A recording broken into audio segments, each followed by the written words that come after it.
In today's video, we're going to talk about the importance of trying to live some life anyway, even during withdrawal. Stay tuned, I hope you'll find this useful.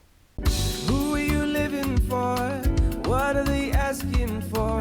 Trying to be everyone's favorite weighs you down every day while you parade in the frenzy. Be careful not to run far from home. Hello there, everyone, and welcome back to The Lovely Grind. My name is Michael Prevey, and my website's lovelygrind.com. That's where you can find information about working with me in one-on-one coaching. It's where you can register for my online courses. I have 2 of those at this point, and that's also where you can sign up for my Support and Success monthly membership area. So I hope you'll check out lovelygrind.com, and I welcome you back to my channel on YouTube and to today's video, which is about the importance of trying to live some life anyway, even during a prescription drug withdrawal and healing process. And before I explain what I mean by that and why it's important, I'll just quick share my story for those of you who haven't heard it before. I was on 2 medications, Paxil and SSRI, and Xanax, a benzodiazepine medication, and I took those because of anxiety and panic, and I was first put on those as a senior in college at UW-Madison, and I continued to take those until around my mid-30s when I decided, for various and numerous reasons, I had to try getting off these medications. When I did so, I was hit by a multitude of withdrawal symptoms that were bizarre and scary and provided me with some pain and limitations, but I was able to keep moving through that process, find healing, and that's why I make these videos, to share this story and this evidence of healing and some encouragement with all of you out there who might be going through something similar right now. So the topic of today's video, live some life anyway, even during withdrawal. And what do I mean by that? Well, I can distinctly remember as I was going through the withdrawal process and trying to navigate these symptoms and just get through a day and come to terms with what that meant as far as what I should do or could do in the rest of my life, personally and professionally, I can remember feeling the compulsion to completely retreat, to hide under the covers, so to speak, find a cave I could go into, just get away from everything and do nothing until the storm passed. And maybe you felt that way.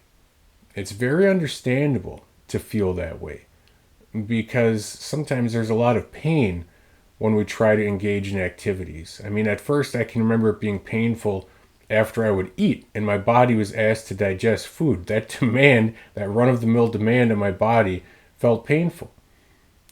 Things like movement, things like social interaction were painful and difficult, these run-of-the-mill daily things. Certainly something like going to work was very difficult, extremely painful. All of these demands put on the body, metabolic or otherwise, were very taxing, and it leads you to wonder if you should be doing anything, if it's proper to be doing anything, or if you should just be sitting on a couch and waiting for this whole thing to pass. And my answer to that line of thinking would be no, that's not the right thing to do. A person has to find a way to balance rest in this process and stress reduction in this process with pushing life forward and with trying to live some life anyway. So personally, I mean, some of the things that I guess I did, even as I was going through this, I forced myself to little by little get back to exercise. I forced myself to get to work, even though there's plenty of days I took advantage of sick leave, and eventually I worked out a early leave schedule twice a week with my manager, and I said that was because of chronic stress I was dealing with at the time, which wasn't a lie. You know, eventually I was able to do more and feel better while doing it, but things were very difficult at first and took a lot of pushing, and there was sometimes pushback. And I think that's what really confuses us sometimes when we're going through withdrawal, because we do things, whether it's exercise or work or socializing or running errands, and we can feel some pushback, maybe a ramp up in symptoms of one form or fashion, and then we think that, well, that's a signal was wrong to do these things, but I don't see it that way at all. And in fact, I see some pushback as a necessary part of the equation for doing the proper things. And yes, there is some value to taking the things off our plate that aren't absolutely necessary or aren't beneficial, the stresses and commitments. But there's also benefit to pushing through with the things that are valuable, the exercise, work if we're able to, still getting together with friends or family members, going on little getaways and so forth. And I'm going to provide a few reasons why I think this is so important to live some life anyway, even as you're going through these sensitivities and temporary limitations and the confusion of it all.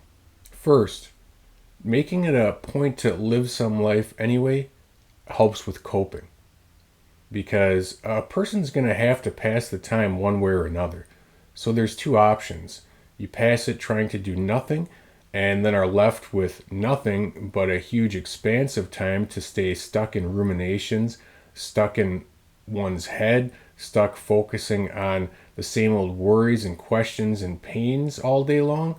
Or a person can get moving and force yourself to become engaged with some other people and some other activities and some other goals. And then the time still passes, but it's passed and the symptoms have been reduced at least a little bit, at least not added on to, because the mind has become distracted for a portion of the day. And that's really important. If you're going through this, then you darn well know that if you can distract your mind from symptoms and worries about tapering or worries about the future as it relates to your health, if you can distract the mind for even 30 seconds from those things, that's golden. And that helps to relax the body and relax the mind a little bit, and that helps you to get through the day a little more quickly. And that's what it's all about, is stacking up those days and moving forward as you care for yourself. So that's the first benefit. Living some life anyway helps you to cope and helps you to pass the time in a more productive manner. And that brings us to the second benefit. Trying to live some life anyway, staying engaged with some hobbies and goals and with some other people, keeping up with some responsibilities, keeping up with caring for yourself with exercise or a certain diet regimen, these things help your sense of self-esteem and some dignity. It helps a person to feel as if you've done something with your day. It's so easy to get down on oneself in this process. I probably don't have to tell you that. Negative thinking is a problem for everyone on this earth, but that seems to be ramped up 100-fold during the withdrawal process. And a lot of the negative thinking comes directed right back to the person in the mirror in this process. We don't feel well, and then our image erodes. We begin to think worse of ourselves. We begin to talk worse to ourselves.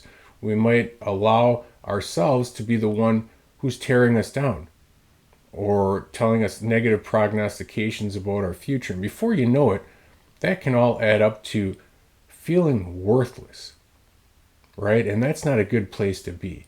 But I'll tell you what helps with that is to set some simple goals and check those off your list each day.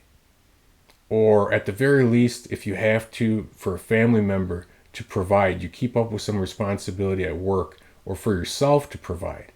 Even if it's not as full-time a schedule as it once was, even if you feel like you're dying on the inside as I did, even if you look like hell to other people, as I know I did, as you're doing some of these things, it's healthy. It allows you at the end of the day to say, I've done something with my day and I'm proud of myself.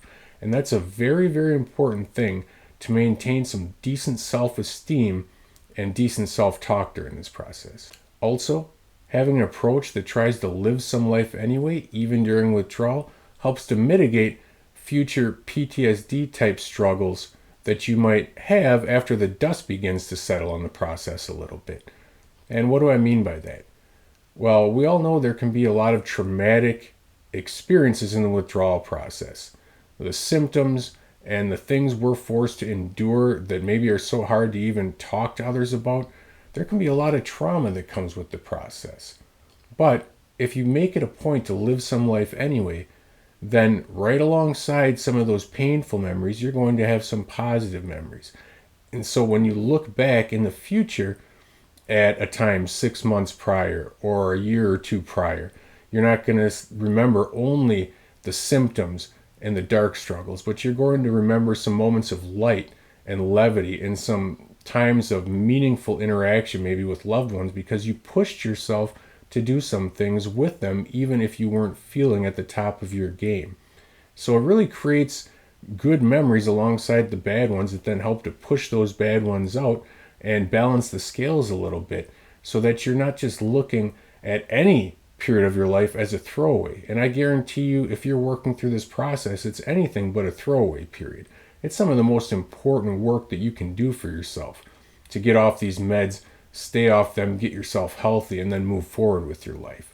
It's some really, really tough work, but it's important.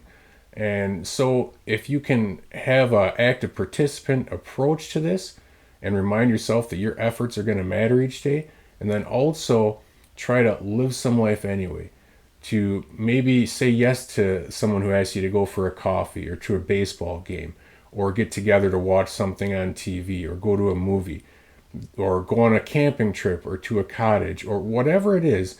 If you can push through that and do these things, you're going to walk away with some good memories, and you're going to, in the future, be able to look back on those, and then things aren't going to feel as traumatic. I think that really helped me in many respects to continue to be around family, continue to do things, even if I was feeling weird in my own head.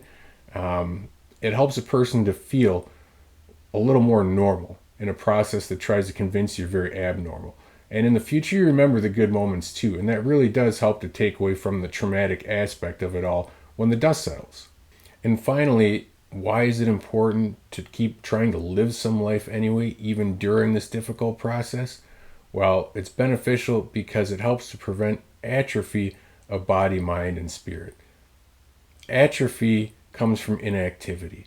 And if we're constantly telling ourselves that we can't do such and such activity, or we can't do it till a future date, or we can't set goals or do X, Y, and Z until it all passes, that does lead to weakening, not only of our body physically and maybe our mind, how sharp we are because we're not engaging with other activities, but also of our spirit, because then a person begins to really believe that you can't do anything. And as we just talked about, that can really put a heavy toll on our sense of self-esteem and dignity if we're constantly telling ourselves we can't do this, we can't do that. Again, this isn't to suggest that anything is easy. It might all take pushing right now. There might be some limitations right now. Maybe exercise isn't as intense, or the duration isn't as long as it used to be. Maybe the work day has to be severely scheduled back or changed to something that can be done from home. Maybe socializing has to be with only a select few people that you really trust right now. There might be limitations, but within those limitations, find a way that works for you to push through to do some of these things. Set yourself some daily goals. Find some routines that are beneficial for you in body, mind, and spirit to care for yourself. And that helps keep the muscle memory up, so we don't just forget how to do all these things when suddenly down the line we say, well, maybe the time has come now to start trying. So even though it's difficult, I encourage y'all to push through and try to live some life anyway, because it's going to pay off for you in a lot of ways, not the least of which it's going to help the time to pass faster, which is golden in this process. My name is Michael Preby. I hope you enjoyed this video. My website's lovelygrind.com. You can go there to inquire about working with me in one-on-one coaching, or to register for my courses or my support and success monthly membership area. I hope you'll check that out. Hope you'll keep checking out my videos on this YouTube channel. And until next time, I encourage you to take care of yourself and your dreams.